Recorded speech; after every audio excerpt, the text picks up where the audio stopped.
नमस्कार। आंधियों के इरादे तो अच्छे न थे, ये दिया कैसे जलता हुआ रह गया। मैं हूं अभिषेक। ये इस दिए में उत्साह भरने के लिए यह दिया जलता रहे, परिश्रम करता रहे और इन आंधियों के झोंकों से बुझ ना जाए, इसलिए उत्साह भरने के लिए आपके सामने उपस्थित हूं मैं अभिषेक। आप देख रहे हैं संस्कृत स्पेस। आज जैसा कि आपको पता है कि 16 मई से एक प्रोफेसर बैच हमारा संस्कृत स्पेस के द्वारा चलाया जा रहा है, जिसकी प्रथम वीडियो स्ट्रेटजी वीडियो या परिचयात्मक वीडियो आपके सामने कक्षा जो है राहुल सर लेके आए थे। आज उस पाठ्यक्रमीय प्रथम कक्षा आपके सामने लेकर के मैं उपस्थित हुआ हूँ। कुछ बातें हैं जो हम जान लेते हैं, उसके बाद हम अपनी कक्षा शुरू करते हैं। आपको पता होगा कि जो यूजीसी नेट के द्वारा जो सिलेबस दिया गया है उसमें सबसे पहला टॉपिक वेदों का काल ही है। हमारा जो प्रोफेसर बैच है ये न केवल नेट जेआरएफ के लिए है बल्कि उन सभी छात्रों के लिए भी है जो यूपीएचईएससी या हायर की तैयारी करते हैं। इसको हायर भी बोला जाता है। जो हायर की तैयारी करते हैं उनके लिए भी है। क्यों? क्योंकि यूजीसी नेट का सिलेबस और हायर का सिलेबस एकदम वैसा ही है, बड़ा समान है। बस केवल इतना फर्क है कि उसके ऊपर Uttar Pradesh higher education service commission लिखा हुआ है और उसमें यूनिवर्सिटी ग्रांट कमीशन या वो लिखा हुआ है, यूजीसी नेट लिखा हुआ है। बाकी पाठ्यक्रम एकदम एक जैसा है। विधिवत नेट में भी पढ़ना होता है, विधिवत आपको हायर में भी पढ़ना होता है। तो मेरी आशा है कि इस जो प्रोफेसर बैच है इसका लाभ नेट जेआरएफ के छात्र और यूपीएचईएससी या हायर कमीशन में जो बैठने वाले छात्र हैं सभी उसका लाभ ले पाएंगे। ठीक है। दूसरी बात यह है कि इसमें प्रथम प्रश्न पत्र भी है, नेट में भी और हायर में भी 30 क्वेश्चंस आते हैं। तो हम अभी द्वितीय प्रश्न पत्र जो नेट का सिलेबस है वो पढ़ रहे हैं। धीरे धीरे हम प्रयास करेंगे कि आपके लिए प्रथम प्रश्न पत्र की कक्षाएं भी चलें। ठीक है। तो ये ध्यान में रहे कि ये केवल नेट के लिए नहीं है। हायर वाले इंतजार करते रहें कि हायर का कोई अलग से बैच आएगा। ये हायर के लिए और नेट के लिए दोनों के लिए एकदम रिलेवेंट कोर्स है, क्योंकि दोनों का सिलेबस एकदम सेम है, कुछ भी अंतर नहीं है दोनों के सिलेबस में। तो दोनों के सिलेबस में, यूजीसी नेट के सिलेबस में, और एक बात का और ध्यान दिलाना चाहूंगा मैं कि ये जेआरएफ के लिए कक्षाएं चलाई जा रही हैं या असिस्टेंट प्रोफेसर के लिए कक्षाएं चलाई जा रही हैं, तो आपको धैर्य रख करके पढ़ना होगा।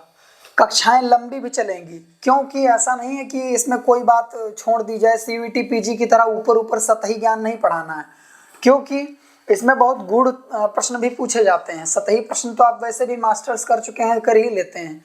बहुत गूढ़ चीजें भी पूछी जाती हैं, इसलिए कक्षाएं लंबी चलेंगी, विधिवत चलेंगी। इसलिए आपको धैर्य रख करके पढ़ना होगा ताकि आपकी परीक्षा में प्रश्न सही हों और परीक्षा के पैटर्न पर प्रश्न आपके सही हों। ठीक है, आप उसको समझ पाएं। तो दोनों सिलेबसेस में पहला जो है यूजीसी नेट का, नेट जेआरएफ का, और दूसरा जो है यूपीएचईएससी का, दोनों के सिलेबस में पहला टॉपिक जो लगा है वो वेदों का काल लगा हुआ है। सबसे प्रथम टॉपिक दोनों में वेदों का काल लगा हुआ है। तो अब हम देखते हैं वेदों का काल। इधर वेद हैं और इधर काल है। ठीक है, तो चलते हैं दोनों देखते हैं वेदों के काल में हम क्या क्या पढ़ने वाले हैं। तो देखिए, वेदों के काल में वैसे चूंकि बहुत महत्वपूर्ण विषय भी है और इससे एक आधा प्रश्न हर बार नेट की परीक्षा और हायर में पूछा जाता है। कुछ मत हैं जो दिए हुए हैं नेट के सिलेबस में ही, जैसे मैक्स मुलर का मत दिया हुआ है, ए वेबर, जैकोबी, विंटरनेट्स, बाल गंगाधर तिलक, इतना दिया हुआ है। उसके बाद ये भारतीय परंपरागत विचार नाम से एक टॉपिक दिया हुआ है जिसमें बहुत सारे आपको मत पढ़ने हैं। ये नाम नहीं दिए हैं लेकिन भारतीय परंपरागत विचार यही है, इन्हीं में से पूछा जाता है कई बार। तो उनको हम देखेंगे, इनको विधिवत देखेंगे यहां तक हम, उसके बाद फिर आगे चलते हैं। ठीक है, तो चलो मैक्स मुलर के मत से हम शुरू करते हैं। मैक्स मुलर, जैसा कि आप देख पा रहे हैं, मैक्स मुलर एक जर्मन विद्वान थे, जर्मनी के रहने वाले थे और ये भारत कभी नहीं आए, भारत कभी नहीं आ पाए। ठीक है, जर्मन विद्वान थे, जर्मनी के रहने वाले थे, बाद में जर्मनी से जाकर के इंग्लैंड में रहने लग गए थे। ठीक है, तो इन्होंने जो वेदों का काल निर्धारित किया वो इन्होंने किया 1200 से 1000 ईसा पूर्व। 1200 से 1000 ईसा पूर्व इन्होंने वेदों का काल निर्धारित किया। किस बुक में? तो history of ancient Sanskrit literature नाम की इनकी एक बुक है, जिस बुक में इन्होंने चर्चा की कि वेदों का काल क्या हो सकता है। तो इन्होंने वेदों का काल जो है 1200 से 1000 ईसा पूर्व निर्धारण किया। काल निर्धारण में जो इन्होंने एविडेंसेस, जो इन्होंने साक्ष्य जो इन्होंने उठाए कि जिसके आधार पर इन्होंने वेदों का काल इतना निर्धारित किया है, वो बौद्ध साहित्य के आधार पर उन्होंने किया। बौद्ध साहित्य के आधार पर इन्होंने, बौद्ध साहित्य को आधार बना करके इन्होंने वेदों के काल का निर्धारण किया। क्योंकि वो कहते हैं कि बौद्ध काल को यदि हम एक डिवाइडिंग फैक्टर मान लें कि बौद्ध काल के पहले वैदिक लिटरेचर रहा और बौद्ध काल के बाद में लौकिक लिटरेचर आ गया, तो आप देखेंगे कि बौद्ध काल का, बौद्ध साहित्य का काल क्या है, हम मान लेते हैं 600 ईसा पूर्व। तो इनका मानना है कि बौद्ध काल जब हुआ उसके पहले, बौद्ध काल है 600 ईसा पूर्व, तो उसके पहले इसी में सूत्र भी लिखे गए सारे, सांख्य सूत्र, वैशेषिक सूत्र इत्यादि ग्रंथ वो आसपास का ही समय है, ठीक है। लेकिन उसके पहले वेदों का जो भाग है ब्राह्मण में है, ब्राह्मण मंत्र संहिता इस भाग है। तो कहते हैं कि 600 से अगर मान लिया जाए कि 200 साल लगे ब्राह्मण ग्रंथ लिखने में, उसके बाद 200 साल लगे मंत्रों को संकलित करने में, और उसके पहले जो क्या नाम 200 साल लगे छंद काल। ये 4 भागों में काल मानते हैं। एक बार देखते हैं कि क्या क्या मानते हैं। अब जैसे इन्होंने 1200 से 1000 ईसा पूर्व काल तो माना है और बौद्ध साहित्य के आधार पे माना है। क्यों? बौद्ध साहित्य का जो काल है 600 ईसा पूर्व है और उसके बाद वो 200 वर्ष के एक कालखंड ले रहे हैं जिसमें विभाजन करते हैं। इन्होंने वैदिक युग को पूरे 4 भागों में बांटा है।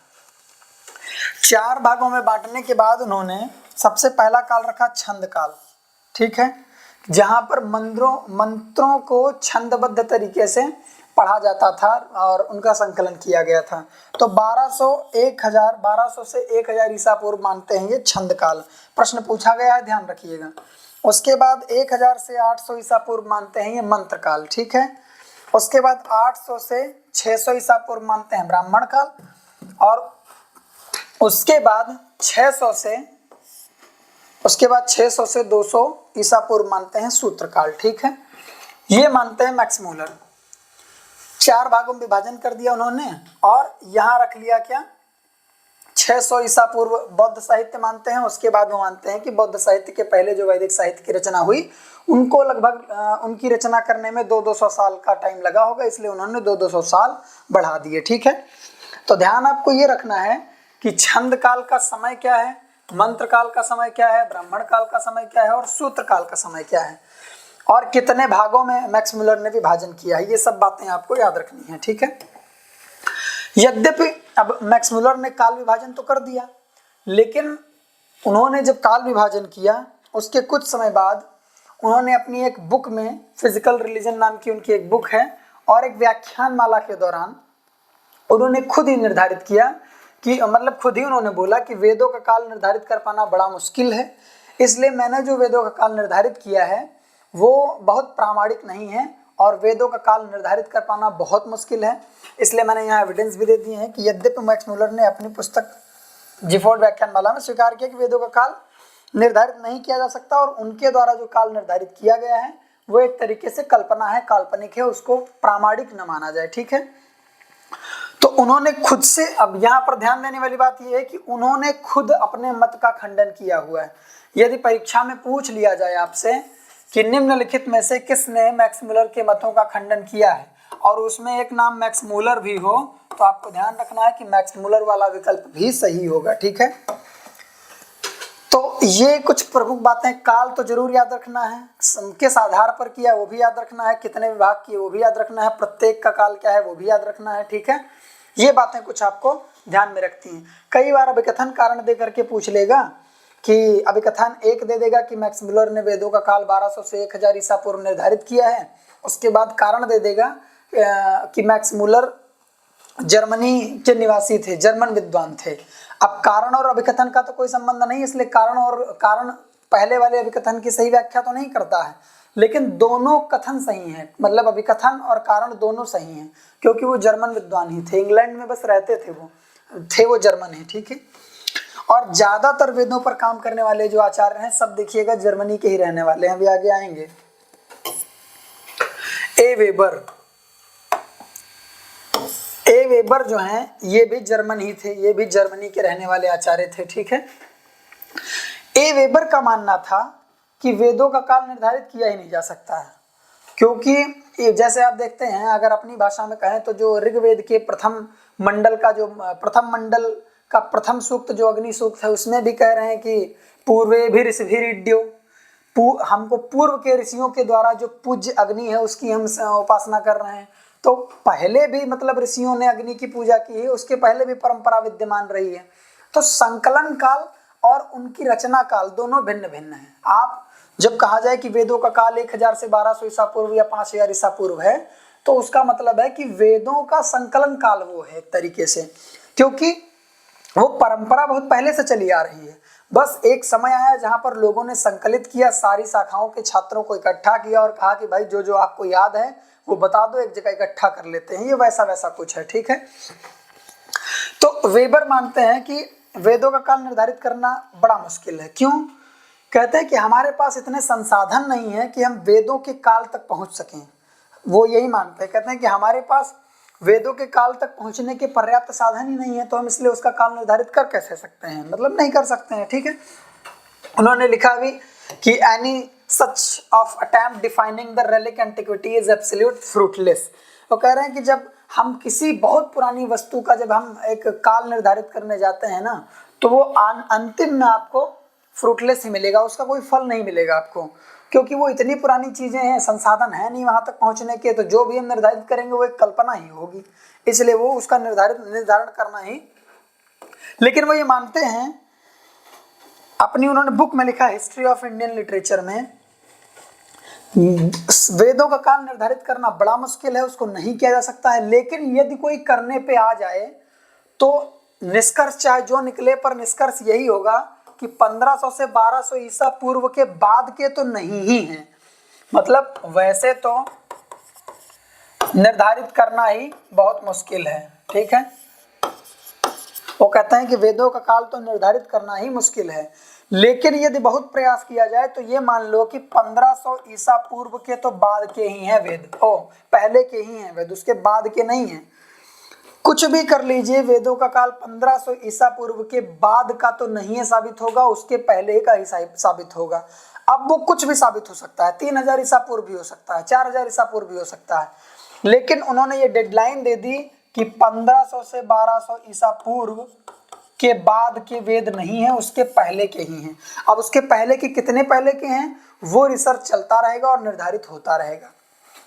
तो देखा जाए तो बेसिकली ए वेबर ने वेदों के काल को निर्धारित नहीं किया, उन्होंने बस एक रेखा खींच दी कि इसके बाद के वेद नहीं है, पहले के ही होंगे, और वो पहले के कितने भी पहले के हो सकते हैं, ठीक है। लेकिन फिर भी यदि परीक्षा में पूछा जाए कि ए वेबर के द्वारा निर्धारित वेदों का काल क्या है, तो आपको 1500 से 1200 ईसा पूर्व वाला विकल्प सही मारना है, ठीक है। कौन सी बुक लिखी? हिस्ट्री ऑफ इंडियन लिटरेचर नाम की, कई बार ग्रंथ भी पूछ ले जाते हैं, ठीक है। अब प्रतिपादन का आधार यहां देख रहे होंगे, आपको दिख रहा होगा कि प्रतिपादन के आधार पे क्वेश्चन मार्क बना हुआ है। जैसे मैक्स मुलर ने निश्चित रूप से अपनी बुक में ancient history of Sanskrit literature में उन्होंने क्या किया, जो काल निर्धारण किया उसके पीछे प्रॉपर जो कारण दिए हैं ठीक तरीके से, वो बौद्ध दर्शन या बौद्ध धर्म के आधार पर दिए हुए हैं। ऐसे ही विंटरनित्ज ने, बाल गंगाधर तिलक इत्यादि ने जो दिए, याकोबी ने जो दिए, वो किसी प्रॉपर किसी खास कारण को कारण बना करके, किसी खास कारण को साक्ष्य बना करके उन्होंने वेदों के काल को निर्धारित किया। लेकिन ए वेबर के साथ ऐसा नहीं है। ए वेबर ने अपनी बुक में हिस्ट्री ऑफ इंडियन लिटरेचर में वैदिक मंत्रों का भी उदाहरण दिया है, कई बार पुरातात्विक साक्ष्यों का की भी चर्चा की है, कहीं कहीं बौद्ध साहित्य की भी चर्चा की है। तो उन्होंने एक साक्ष्य को कारण ना मान करके बहुत सारे साक्ष्यों के आधार पर वेदों के काल की रेखा खींची है। इसलिए ए वेबर के वेदों के काल के प्रतिपादन में कोई एक निश्चित आधार नहीं है। इसलिए परीक्षा में आपसे प्रश्न ये पूछा ही नहीं जाएगा कि ए वेबर ने वेदों के काल के निर्धारण में किस चीज को आधार बनाया है, ठीक है। ये प्रश्न आपसे पूछा ही नहीं जाएगा, ठीक है, ध्यान रखिएगा। तो क्या क्या महत्वपूर्ण है, किसी भी आचार्य का उनका रहने का स्थान कहाँ पैदा हुए, क्या मानते हैं, उनका ग्रंथ क्या है, ठीक है, और उन्होंने काल कितना माना है। तो जैसे मैक्स मूलर में वैसे ही ए वेबर में भी आपको इतना ध्यान रखना चाहिए कि क्या क्या महत्वपूर्ण है। ठीक है, जर्मनी के रहने वाले थे, ये भी देख लीजिए आप। प्रायः जो बड़े विद्वान हैं, जो वैदेशिक विद्वान हैं, जिन्होंने वेद पे काम किया, स्मृतियों पे काम किया, वो सबसे पहले जर्मनी में ही काम शुरू हुआ, जर्मनी के ही लोगों ने काम किया, बाद में फिर और जगह के लोगों ने भी काम करना शुरू किया। ठीक है, तो चलते हैं आगे। एच याकोबी, इनको अंग्रेजी में जब पढ़ेंगे तो एच याकोबी कहा जाता है, स्पेलिंग ये होती है एच याकोबी। ठीक है, हरमन याकोबी, क्या नाम है? हरमन याकोबी या फिर जाकोबी भी कहा जाता है। मतलब अंग्रेजी में याकोबी कहा जाता है, हिंदी में जाकोबी कहा जाता है। एच का मतलब हरमन याकोबी या हरमन जाकोबी है। ठीक है, ध्यान रखना आप लोग। हरमन याकोबी जो थे वो भी जर्मनी के रहने वाले थे, वो भी जर्मन विद्वान थे। ठीक है, और इन्होंने जो काल निर्धारण किया वो 4500 से 2500 ईसा पूर्व इन्होंने काल निर्धारित किया। ये थोड़ा सा आगे बढ़े, क्योंकि मैक्स मूलर जो थे उनको एक तरीके से, मतलब एक थियरी है, दो गुट हैं जो एक मानते हैं कि मैक्स मूलर ने जो काल निर्धारित किया वो एक कॉन्स्पिरेसी थियरी थी, मतलब षड्यंत्र किया गया कि वेदों के काल का समय जो है बहुत पास का हो जाएगा। उससे क्या होगा कि जो पुरानी संस्कृतियां हैं वो वैदिक संस्कृति से पहले की साबित हो जाएंगी, और यह निर्धारित हो जाएगा कि वैदिक संस्कृति विश्व की पहली संस्कृति नहीं है। इसलिए उन्होंने क्या किया, वेदों का काल जो है 1000 से 1200 ईसा पूर्व कर दिया। लेकिन याकोबी थोड़ा और आगे जाते हैं, मतलब लगभग मैक्स मूलर से तो 2 गुना आगे जाते हैं, 2 गुना क्या 3 गुना आगे जाते हैं। 4500 से 2500 ईसा पूर्व ये मानते हैं वेदों के काल का निर्धारण इतने समय में हुआ होगा। क्या, क्यों हुआ होगा ऐसा? पाश्चात्य विद्वान हैं, एकमात्र, मतलब सबसे प्रथम पाश्चात्य विद्वान, विदेशी विद्वान, जिन्होंने ज्योतिष को आधार बना करके क्या किया, वेदों के काल का निर्धारण किया। ठीक है, इन्होंने ज्योतिष को आधार बनाया है अपने वेदों के काल के निर्धारण में। तो ध्यान रखना है आपको, ये प्रश्न पूछा जा सकता है कि निम्नलिखित में से किसने ज्योतिष को आधार बना करके, या निम्न अधोलिखितेषु कह ज्योतिषम आधृत्य वेदस्य कालम निर्धारयति। ठीक है, पूछा जा सकता है आपसे। तो एकमात्र पाश्चात्य विद्वान है जिन्होंने ज्योतिष को आधार बना करके, अच्छा, इन्होंने एक और तकनीकी का उपयोग किया वेदों के काल निर्धारण में। क्या किया इन्होंने? देखो, गृह सूत्रों में वर्णित है ध्रुव दर्शन की प्रथा। ठीक है, ज्योतिष में कृत्तिका संपात और वसंत संपात। तो जो ध्रुव दर्शन की प्रथा है, ध्रुव दर्शन की प्रथा का मतलब एक समय था जब विवाह प्रक्रिया में वर वधू को ध्रुव दर्शन कराया जाता है, ध्रुव तारे का दर्शन कराया जाता था विवाह के बाद, या विवाह की पद्धति में, विवाह की प्रक्रिया के दौरान। तो एक समय तक तो वो मिलता है, लेकिन उसके पहले ध्रुव दर्शन की प्रथा का वर्णन नहीं मिलता है। गृह सूत्रों में मिलता है ध्रुव दर्शन की प्रथा का वर्णन, लेकिन उसके पहले ध्रुव प्रथा का वर्णन नहीं मिलता है। तो इसको आधार बना करके उन्होंने वेदों का काल निर्धारित किया कि ध्रुव जो है, ध्रुव तारा एक समय कहीं और रहा होगा और उसके पहले कहीं और रहा होगा। जिस समय वर्णन मिलता है उस समय की स्थिति और उसके पहले की स्थिति ध्रुव तारे की भिन्न भिन्न रही होगी। उसमें इन्होंने कितने डिग्री वो चल करके कितने वर्षों में कितने डिग्री चलेगा, इसके आधार पर वो 4500 ईसा पूर्व तक जाते हैं। ठीक है, तो अब ध्यान ये रखना है कि सबसे पहले तो ज्योतिष को आधार बनाया इन्होंने। ठीक है, ज्योतिष को आधार बनाने के बाद ध्रुव दर्शन को भी आधार बनाया है इन्होंने। लगभग सब ज्योतिषीय तथ्य ही हैं। और ज्योतिष में भी कौन कौन संपात माना? कृत्तिका संपात और वसंत संपात। कृत्तिका संपात और वसंत संपात को भी इन्होंने आधार बनाया है। ठीक है, ध्यान रखना है बहुत, क्योंकि अभी आगे जब आप पढ़ेंगे तो इन चीजों का बड़ा इंपॉर्टेंस साबित होगा। तो क्या क्या निर्धारित किया? कृत्तिका संपात और वसंत संपात को भी आधार बनाया ज्योतिष में। गृह सूत्रों में निर्धारित ध्रुव दर्शन की प्रक्रिया को भी इन्होंने आधार बनाया, और ज्योतिष को तो आधार बनाया, ये सब ज्योतिष में ही आ जाएगा। ठीक है, अब देखिए, इन्होंने 4500 से 2500 ईसा पूर्व, मतलब उस समय तक के, मतलब जो मैक्स मूलर इत्यादि के समय तक के ऐसे विद्वान हैं जिन्होंने, जैसे ए वेबर ने क्या किया, उन्होंने तो ये कहा कि वेदों का काल निर्धारित किया ही नहीं जा सकता है, उन्होंने बस एक रेखा खींच दी। लेकिन इन्होंने निश्चित रूप से 4500 से 2500 ईसा पूर्व, मतलब बहुत आगे जाकर के, इवन मैक्स मूलर से तो 4 गुना आगे जाकर के इन्होंने वेदों के काल को निर्धारित करने का प्रयास किया। तो जो तत्कालीन विद्वान थे उन्होंने इनके मत का खंडन किया। जैसे सबसे पहले तो इनके मत का मैक्स मुलर ने ही खंडन किया, समझे। हालांकि इनके मत का खंडन और भी आचार्यों ने किया है, लेकिन महत्वपूर्ण मैक्स मुलर है। पूछा जा सकता है कि जैकोबी के मत का खंडन किस आचार्य ने किया है, और नीचे आपको मैक्स मुलर दिया जा सकता है, ठीक है। तो आगे बढ़ते हैं। तो इसमें भी वही इंपॉर्टेंट है, काल, प्लेस और किस आधार पर निर्धारित किया है, तो ध्यान रखना है आपको, ठीक है। एम विंटरनित्ज जो है, इनको विंटरनित्ज और विंटरनित्ज, ये अंग्रेजी में लास्ट में जेड है इसलिए विंटरनित्ज हो गया है, ठीक है। तो एम विंटरनित्ज जो थे वो ऑस्ट्रिया के रहने वाले थे, ठीक है। ऑस्ट्रिया यूरोप में एक देश है, ठीक है। इन्होंने भी प्रतिपादित जो काल है वो 4500 से 6000 ईसा पूर्व माना, ठीक है। अब देखो, जो ये काल 4500 से 2500 ईसा पूर्व, 1000 से 1200 ईसा, वो जो मानते हैं ना, वो क्या है, वो है एक्चुअली कि इस बीच में संगीता काल, संगीता, ब्राह्मण, आरण्यक, उपनिषद सब लिखे गए होंगे। तो उसमें वो काल विभाजन करते हैं, लेकिन वो काल विभाजन परीक्षा की दृष्टि से महत्वपूर्ण नहीं है, इसलिए आपको नहीं बताया जा रहा है, ठीक है, ध्यान रखिएगा। तो विंटरनित्ज ने क्या किया, विंटरनित्ज ने 4500 से 600 ईसा पूर्व काल निर्धारित किया। हिस्ट्री ऑफ इंडियन लिटरेचर इनकी भी एक बुक है। हिस्ट्री ऑफ इंडियन लिटरेचर एक लगभग मैक्स मुलर ने भी लिखी, और ए वेबर ने भी, और इन्होंने भी। हिस्ट्री ऑफ इंडियन लिटरेचर एक बुक है विंटरनित्ज की। 4500 से 6000 ईसा पूर्व उन्होंने वेदों का काल माना है। काल निर्धारण का इनका जो आधार है वो बड़ा इंटरेस्टिंग है, ठीक है। एक समय था कि वेदों के काल निर्धारण की बात चल ही रही थी, बहुत सारे लोग काल निर्धारण की बात कर ही रहे थे। उसी समय क्या हुआ, मितानी में एक शिलालेख मिला। मितानी में जो शिलालेख मिला, उस शिलालेख में आदित्य, वरुण, अश्विनी और वरुण जैसे देवताओं के नाम लिखे मिले उस शिलालेख में। तो विंटरनित्ज ने उसी शिलालेख को आधार बनाया।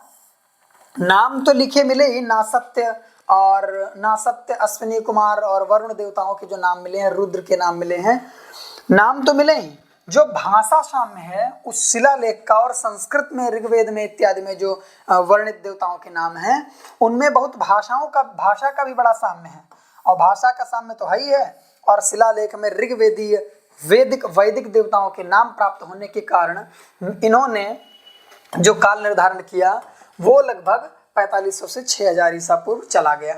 तो आपको ध्यान रखना है, एम विंटरनित्ज कहाँ के रहने वाले थे, ऑस्ट्रिया के। कितना काल निर्धारित किया, 4500 से 6000 ईसा पूर्व।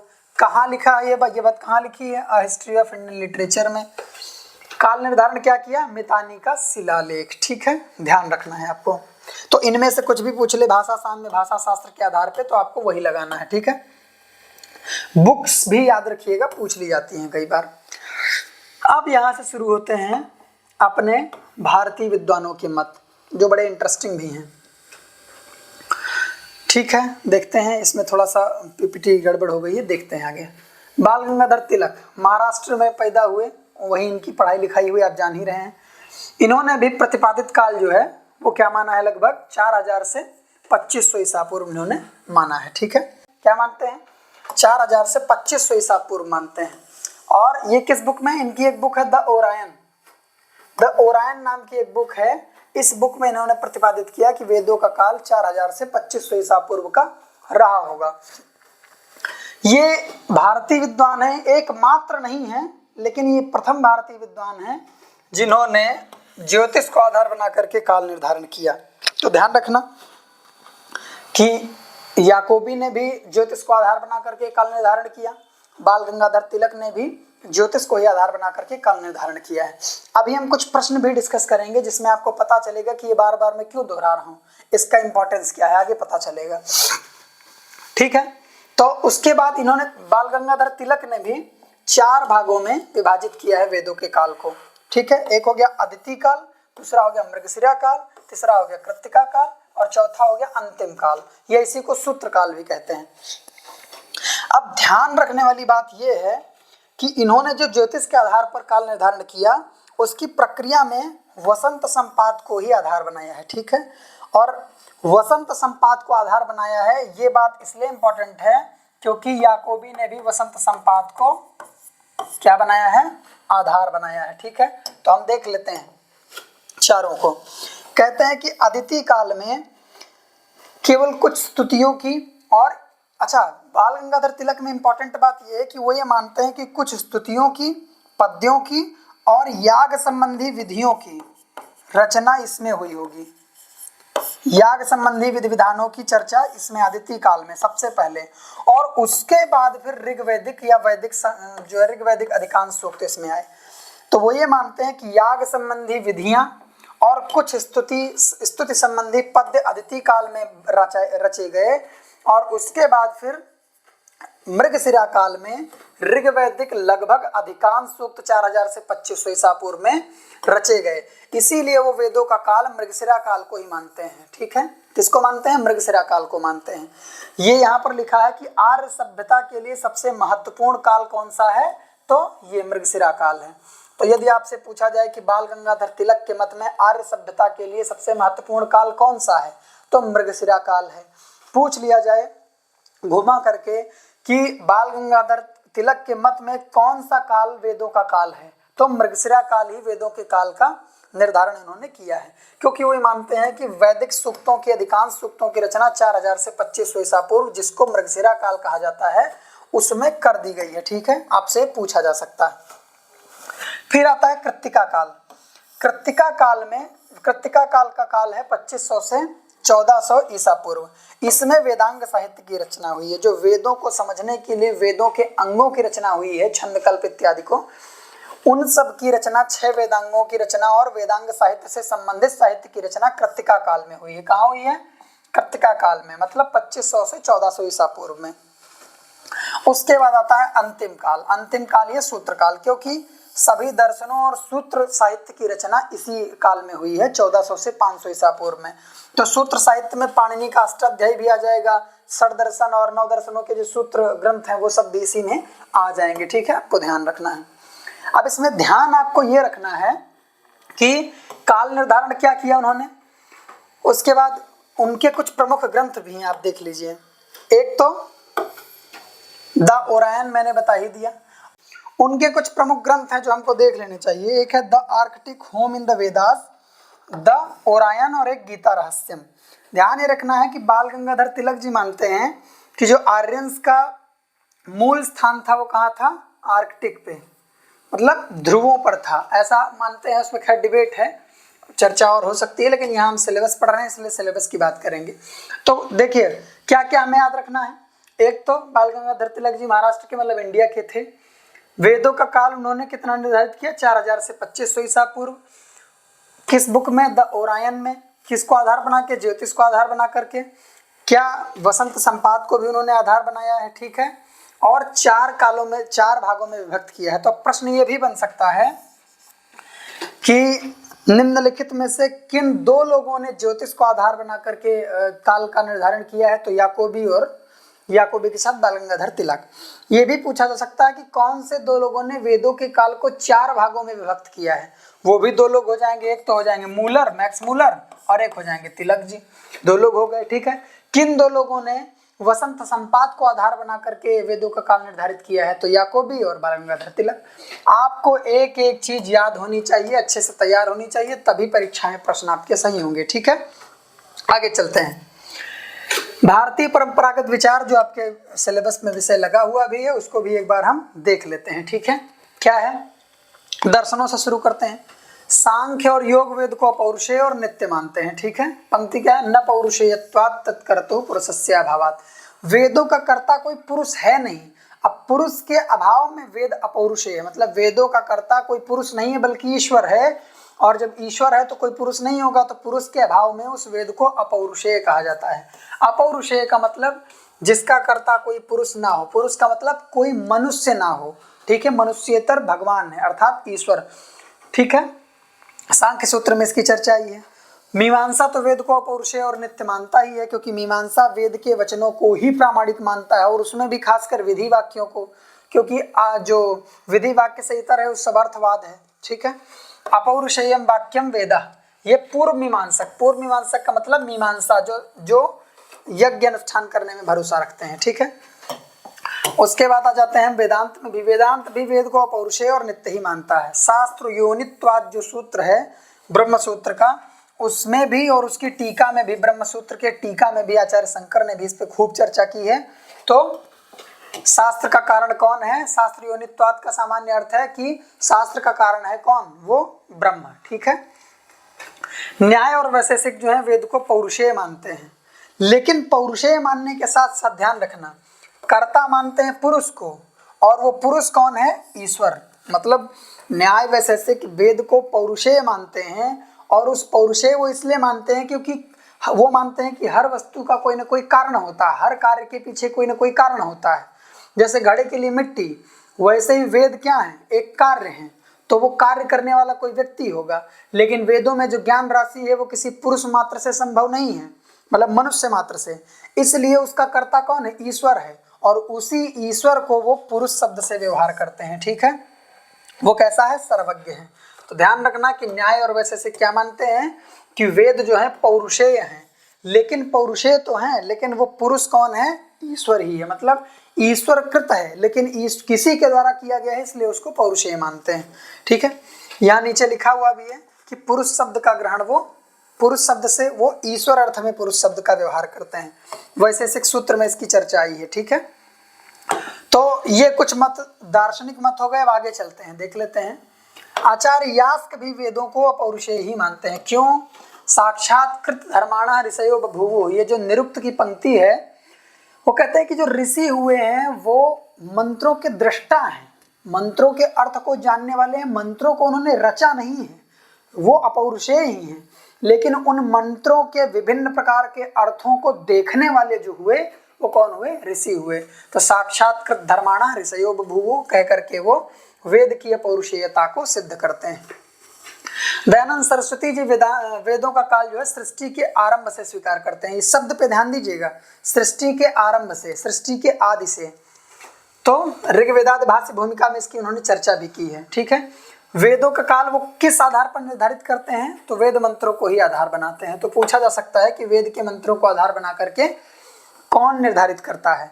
तो उसमें विकल्प में ए वेबर भी हो सकते हैं, विकल्प में दयानंद सरस्वती। अगर दोनों हो तो दोनों को मारो, वैसे दोनों होंगे नहीं, केवल दयानंद सरस्वती। वेदों के वेद मंत्रों को आधार बना करके काल का निर्धारण करने वाला व्यक्ति जब प्रश्न पूछा जाएगा तो वो दयानंद जी के अर्थ में ही पूछा जाएगा। ठीक है। तो इसको ध्यान रखिएगा। शंकर बालकृष्ण दीक्षित ये भी ज्योतिष के आधार पर भारत वेद का काल निर्धारित करते हैं, और कितना? 3500 ईसा पूर्व करते हैं। ठीक है। इनका एक ग्रंथ है भारतीय ज्योतिष शास्त्र, 1896 में प्रकाशित हुआ था। उसमें इन्होंने ज्योतिष के आधार पर चर्चा की है कि वेदों का काल 3500 ईसा पूर्व निर्धारित किया जा सकता है।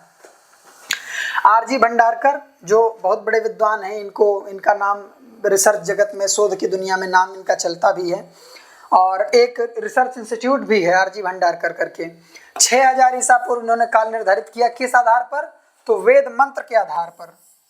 और बहुत सारे मंत्र नहीं, असुर्या नाम ते लोका अंधेन तमसावृता जो पंक्ति है ना ईशावास्योपनिषद की, उस यजुर्वेद की, ईशावास्योपनिषद भी उसी को कहते हैं, 40वें अध्याय को। तो उसी में जो पंक्ति है असुर्या नाम ते लोका अंधेन तमसावृता, वो असुर्या नाम ते लोका से वो म्लेच्छ प्रदेश को द्योतित करते हैं। वो पूरा इनका रिसर्च है इस पे। तो वो केवल असुर्या नाम ते लोका मंत्र को आधार बना करके 6000 ईसा पूर्व निर्धारित करते हैं। कौन? आरजी भंडारकर जी। ठीक है। तो ये भी आपको ध्यान रखना है। आगे चलते हैं। अविनाश चंद्र दास ये एक भूगर्भ शास्त्री थे, बंगाल के रहने वाले थे, और इन्होंने जो रिसर्च किया, दास ने, ये मानते हैं कि वैदिक सभ्यता का उदय जो है सप्त सिंधु प्रदेश में हुआ। सप्त सिंधु प्रदेश मतलब पूर्वोत्तर भारत में, जैसे ये जो सिंधु नदी से लेकर के जो नीचे तक व्यास हो गई, सतलज हो गई, झेलम हो गई, जो पंचनद पंजाब का, और 2 ऊपर सिंधु और गंगा इत्यादि मिला के, तो जो सप्त सिंधु प्रदेश है, सिंधु और उसकी जो 5-6 सहायक नदियां हैं उनको मिला करके जो प्रदेश है, उस प्रदेश में सबसे पहले क्या हुआ? वैदिक सभ्यता का उदय हुआ। लोग उन नदियों के किनारे रहते थे, वहीं सबसे पहले रहना बसना शुरू किया, और वही आर्यों का मूल स्थान है। वैदिक सभ्यता का उदय मतलब आर्य सभ्यता का उदय, वैदिक लोग मतलब आर्य लोग, ऐसा मानते हैं ये, ठीक है। तो वैदिक सभ्यता का उदय सप्त सिंधु प्रदेश में हुआ और वही आर्यों का मूल स्थान भी मानते हैं ये, ठीक है। उसके बाद वेदों का काल इन्होंने निर्धारित किया 25,000 ईसा पूर्व, ठीक है। और काल निर्धारण में जो इन्होंने साक्ष्य दिए वो भूगर्भीय साक्ष्य हैं। यद्यपि इन्होंने वैदिक मंत्रों का भी प्रयोग किया है निर्धारित करने में, लेकिन जो इन्होंने साक्ष्य दिए हैं वो भूगर्भीय साक्ष्य दिए हैं। भूगर्भीय साक्ष्यों के आधार पर वेदों के काल का ये निर्धारण करते हैं। इन्होंने ऋग्वेद से लेकर के सूत्र साहित्य तक जो विभाजन किया है वो 10 भागों में है। वैदिक काल का विभाजन इन्होंने डॉक्टर दास ने 10 भागों में किया है, ऋग्वेद के साहित्य से लेकर इसमें इन्होंने कबीलाई समाज को एक अलग विभाजन किया है। उसके बाद जैसे जैसे मनुष्य का विकास होता गया वैसे वैसे इनका विभाजन भूगर्भीय साक्ष्यों के आधार पर इन्होंने विभाजन किया है। ऋग्वैदिक इंडिया इनकी एक बुक है, 2 वॉल्यूम्स में है, आपने देखा यहाँ लगा हुआ भी है और यहाँ लिखा हुआ भी। ऋग्वैदिक इंडिया 2 वॉल्यूम्स में इनकी एक बुक है जिसमें इन्होंने केवल ऋग्वैदिक इंडिया, वेदों का काल और उस टाइम के इंडिया में क्या था क्या नहीं था उसी की चर्चा की है केवल, ठीक है। एम इंटरनेट्स ने इनके मत का खंडन किया है, कहा कि ये जो करते हैं कल्पना है, ये सच बात नहीं है, इतना पीछे वेदों का काल हम ले नहीं जा सकते। इंटरनेट्स ने ऐसा कहा है।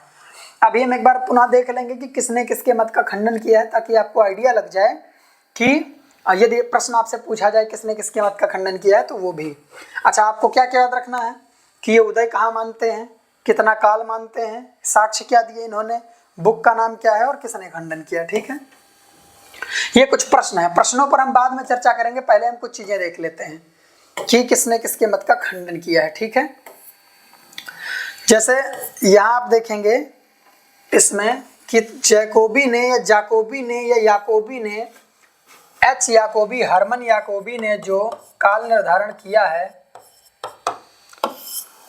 कितना जर्मन थे 4500 से 2500 ईसा पूर्व। इसका खंडन जानते हैं किसने किसने किया?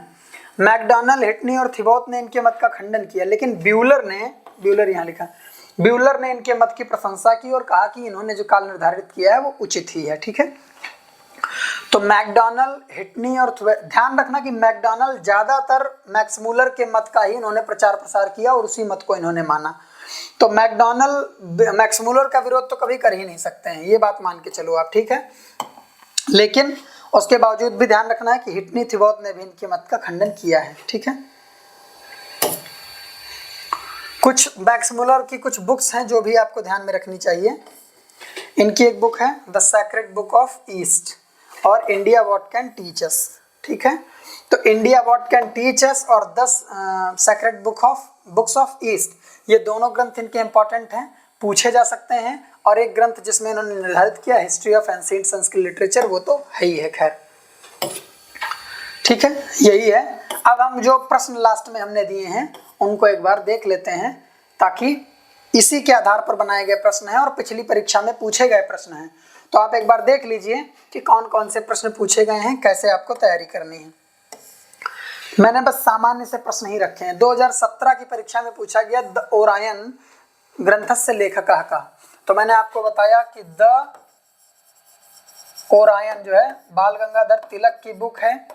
इसमें इन्होंने वेदों का काल 4000 से 2500 ईसा पूर्व निर्धारित किया है, ठीक है। तो किसकी बुक है? बाल गंगाधर तिलक की बुक है। अब देखो विकल्प में कहीं है बाल गंगाधर तिलक, यदि है तो ये प्रश्न सही है, अन्यथा गलत है।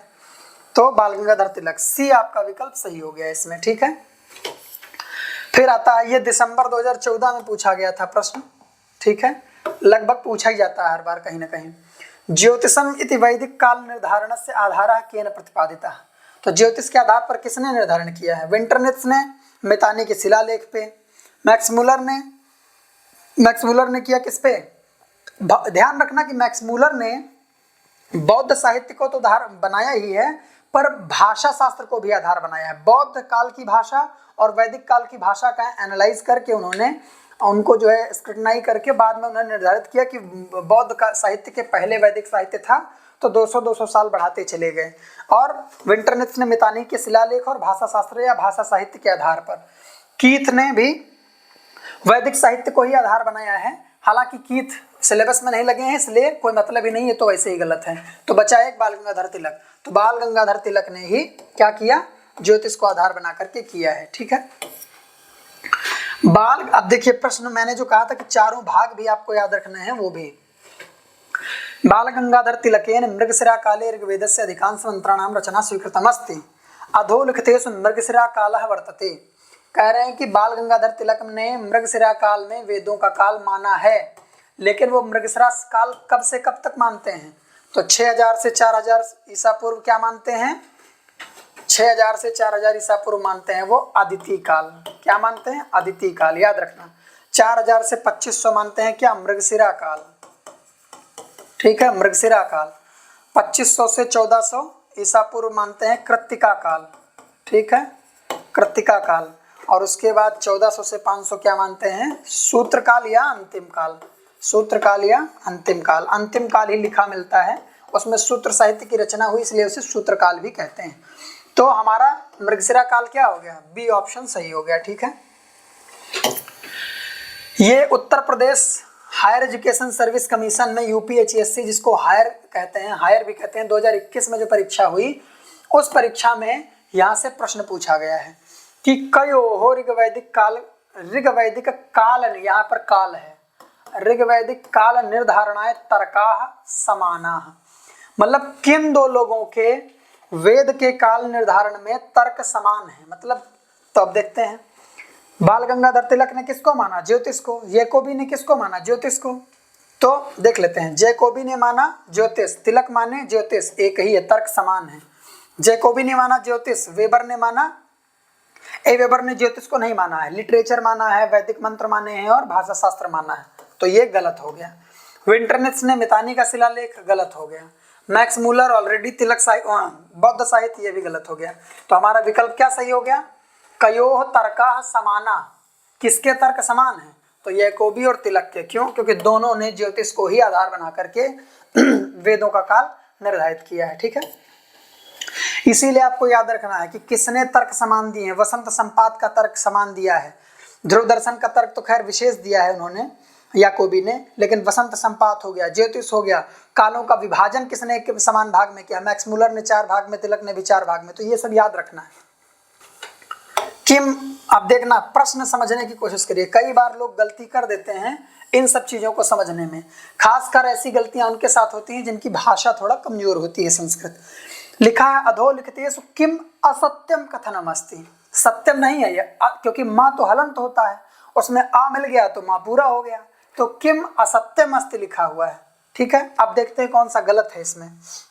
ये कुछ अभ्यास प्रश्न है। ठीक है, याकोबी वेदानाम रचना काला निर्धारिता, याकोबी ने वेदों के काल की रचना, वेदों के रचना का काल निर्धारित किया है। हाँ, किया है।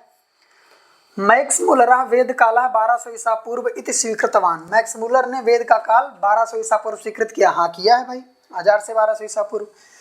4500 से 2500 ईसा पूर्व इति समयम तिलकः अस्वीकरोत्, तिलक ने 4500 से 2500 ईसा पूर्व समय अस्वीकरोत् मतलब स्वीकार किया है, ये लंग लकार का रूप है। ठीक है, तो इसका अर्थ हुआ कि 4500 से 2500 ईसा पूर्व इति समयम तिलकः अस्वीकरोत्, तिलक ने वेदों का काल 4500 से 2500 ईसा पूर्व माना है। इसको छोड़ देते हैं।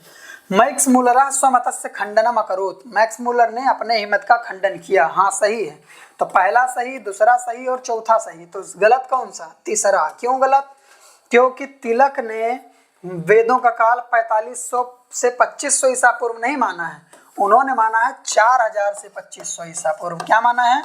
4000 से 2500 ईसा पूर्व माना है, ना कि 4500 से 2500। तो ये प्रश्न गलत हो गया, ये आंसर सी इसका सही हो गया। अब देखो, पूछा है किम असत्यम, तो ये विकल्प गलत है, लेकिन गलत होने की वजह से ये विकल्प सही हो गया। ठीक है, क्योंकि गलत ही पूछा हुआ है। फिर कुछ प्रश्न है। India what can teach us, India what can teach अस इति ग्रंथा केन विरचिता, यह ग्रंथ किसने लिखा? विंटरनित्ज नहीं लिखा, हिटनी नहीं लिखा, जैकोबी नहीं लिखा, तो किसने लिखा? मैक्स मूलर ने। India what can teach us, sacred book of east, ये सब किसने लिखा? मैक्स मूलर ने ही लिखा हुआ है। सृष्ट्यारंभतः एव वेदानाम आविर्भावः इति मतस्य समर्थकः कः, सृष्टि के आरंभ से ही वेदों का आविर्भाव हुआ है, ये कौन मानता है? अविनाश चंद्र दास नहीं, क्योंकि ये 25,000 ईसा पूर्व मानते हैं। क्या मानते हैं? 25,000 ईसा पूर्व। शंकर बालकृष्ण दीक्षित नहीं, क्योंकि ये 3,000 मानते हैं। आरजी भंडारकर 6,000 मानते हैं। ठीक है, तो दयानंद क्या मानते हैं? सृष्टि के आरंभ से ही वेदों का काल मानते हैं। तो हमारे यहाँ विकल्प हो गया सी, सही हो गया। ठीक है, कुछ प्रश्न और हैं, देख लेते हैं। एषु कः इनमें से कौन मितानी शिलालेखमाश्रित्य वेद काल निर्धारणम करोति? मितानी के शिलालेख को आधार बना करके काल का निर्धारण, वेदों के काल का निर्धारण करता है। तो कौन करता है? दयानंद वेद मंत्रों के आधार पर करते हैं, याकोबी ज्योतिष के आधार पर करते हैं, मैक्स मूलर बौद्ध साहित्य के आधार पर करते हैं। तो बचा कौन? विंटरनित्ज। विंटरनित्ज क्या करते हैं? मितानी शिलालेख के आधार पर ही निर्धारण करते हैं। सम्यक्तमः विकल्पः चिनोतु, कौन सा विकल्प इसमें सबसे ज्यादा सही है उसको आप चयन उसका करिए। तो देख लेते हैं। अदिति काल क्या माना है? देखो, अब या तो आपको अदिति काल याद हो, अदिति काल बाल गंगाधर तिलक ने माना है। किसने माना है? बाल गंगाधर तिलक ने माना है। तो अदिति काल क्या माना? 6,000 से 4,000 ईसा पूर्व माना। फिर 4,000 से 2,500 माना क्या? मृगशिरा काल। फिर 2,500 से 1,400 माना, 2,500 से 1,400 या 1,500 माना क्या? कृत्तिका काल। और फिर 1,400 से 200 माना क्या? सूत्र काल। तो अदिति काल 6,000 से 4,000 है। तो इसमें विकल्प देखो कहाँ है? हाँ, पहला ही विकल्प है, 6,000 से 4,000 ईसा पूर्व अदिति काल सही आंसर हो गया। ठीक। अधोलिखितेषु के यक्का, मतलब या तो बहुत सारे होंगे या तो कोई एक होगा। मैक्स मूलरस्य मतम खंडयत या खंडयन्ति। ठीक है, देखते हैं किसने किसने मैक्स मूलर के मत का खंडन किया। मैक्स मूलर से मतम खंडयति। अब इसमें क्या करते हैं, बहुत आपको नहीं यदि पता है तो विकल्प देख लेते हैं।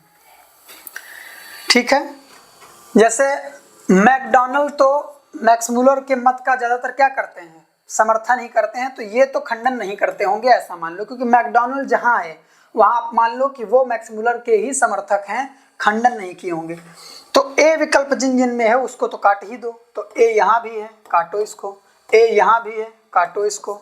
इसका मतलब या तो दूसरा सही होगा या तो चौथा सही होगा। अब देख लेते हैं दूसरा सही है कि चौथा सही है। तो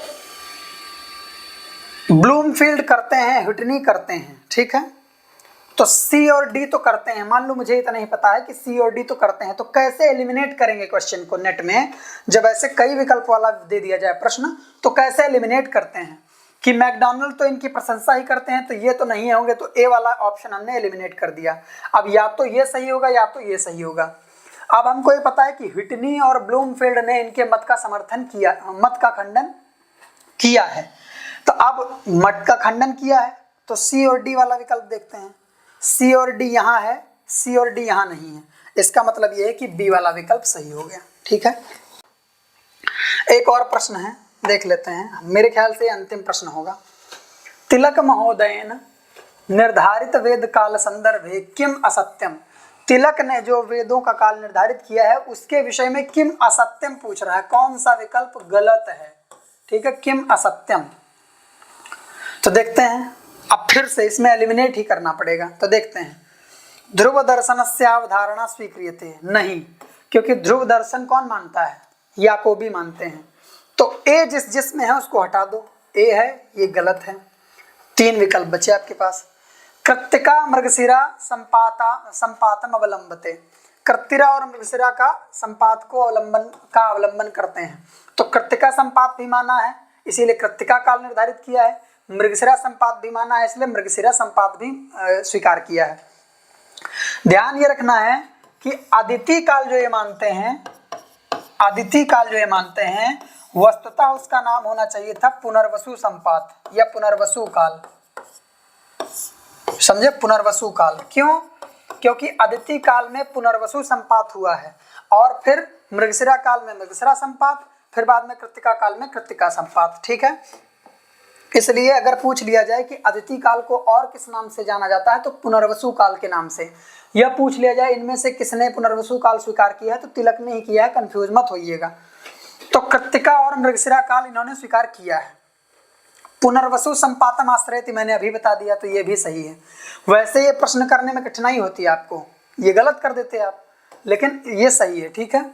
वेदानाम रचना स्थानम सप्त सिंधु प्रदेशः इति मन्यते, नहीं, क्योंकि वेदों का रचना स्थान सप्त सिंधु प्रदेश है, ये अविनाश चंद्र दास मानते हैं।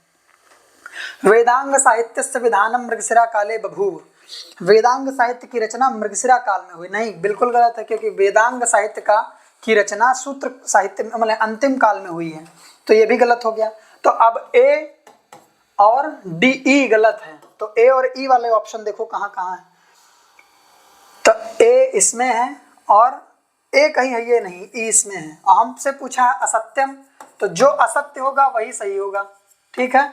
तो जो असत्य है, ए असत्य है और ई असत्य है। अब दूसरा, इसके अलावा ए और ई किसी विकल्प में है ही नहीं है, तो बचा डी, डी भी गलत ही, सॉरी डी भी गलत ही होगा, नहीं मानते हैं, क्योंकि डी वाला जो काल है ये तो अविनाश चंद्र दास मानते हैं, तो ये गलत और ये गलत, मतलब ए डी ई गलत, तो ए डी ई इसमें है, ये सही हो गया।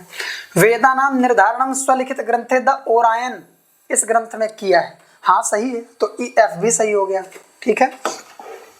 तो इस तरीके से आपको क्वेश्चंस एलिमिनेट करने हैं। जब ये विकल्प वाले प्रश्न आ जाएं तो इस तरीके से आपको क्वेश्चंस एलिमिनेट करके आगे विकल्पों को सही करना है, ठीक है। तो आज की कक्षा में हम वेदों का काल समाप्त करते हैं। आज वेदों के काल से आपसे इतना ही पूछा जाएगा, इससे बाहर मेरा दावा है कि कुछ भी नहीं पूछा जाएगा। यदि आपका इतना तैयार है हर तरीके से, तो कैसा भी प्रश्न पूछ लिया जाए, किसी भी परीक्षा में पूछ लिया जाए, आपका प्रश्न गलत नहीं होगा, ठीक है। और नेट और हायर में तो सिलेबस सेम है, तो वहां तो गलत होने की संभावना 0% है। इससे बाहर कुछ पूछेगा ही नहीं वेदों के काल से, ठीक है। तो आप इसको अच्छे से तैयार करिए और इसके बाद फिर हम संहिता साहित्य, ब्राह्मण साहित्य के सामान्य अध्ययन पर चर्चा करेंगे। और इसी के साथ नमस्कार। सभी कक्षाओं को आप धैर्य के साथ करिए, क्योंकि नेट और हायर के लिए पढ़ाया जा रहा है, तो थोड़ा सा समय लगेगा। धैर्य के साथ पढ़िए, क्योंकि बहुत गूढ़ चीजें पूछी जाती हैं, जैसा कि आपने वेदों के काल में देख भी लिया है। तो ठीक से पढ़िए, धैर्य से पढ़िए और परीक्षा निकालने के लिए आपके अंदर उत्साह बढ़ता जाएगा जैसे जैसे आप पढ़ते चले जाएंगे, ठीक है। तो नमस्कार। युवा से आप साधु युवा, धन्यवाद।